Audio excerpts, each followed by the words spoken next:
Welcome to session 3 in our story of Joseph. Joseph's story, our story, and the parallels that go between his life and what we deal with in our own lives. Section 2 was on rejection, how his brothers rejected him and sold him into slavery. This session, session 3, is basically on false accusation, something that happens to everybody that breathes. So if it happens to you, don't be surprised. But Joseph is sold as a slave to the Midianites who take him to Egypt, and there he's purchased by the captain of the guard who is named Potiphar. And Joseph begins to learn something. The Bible says that in this time that God was with him and gave him success. And that was the key to Joseph's success. But here's another part of it that we want to understand, that Joseph is serving in Potiphar's house. And apparently, he's good at it. He's a good servant.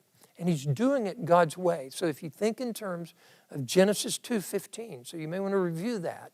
Genesis 2:15 basically says to work the garden and take care of it. It's what God told Adam to do. So Joseph is working and developing things in Potiphar's house. He's taking care of it. So well, in fact, that Potiphar makes him over the whole household and doesn't worry about anything else in his family, anything else in his household at all. He just trusts Joseph to take care of it.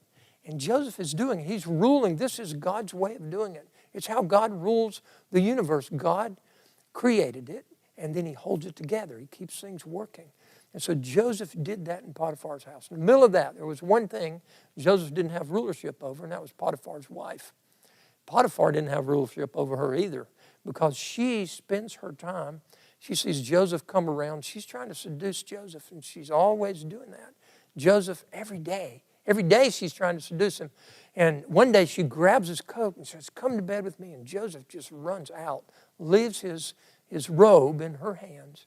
And so she turns it around on him and then screams and makes up this story that he tried to rape her. And so she falsely accuses him. Potiphar becomes angry and throws him in jail. Now that's just the catch-up here of Joseph's story. He gets thrown into jail.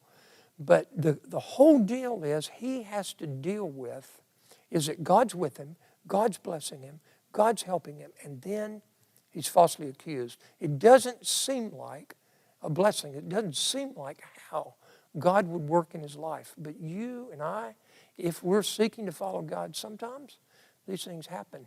And we just want to see, as Joseph's story unfolds, how God is using this in his life.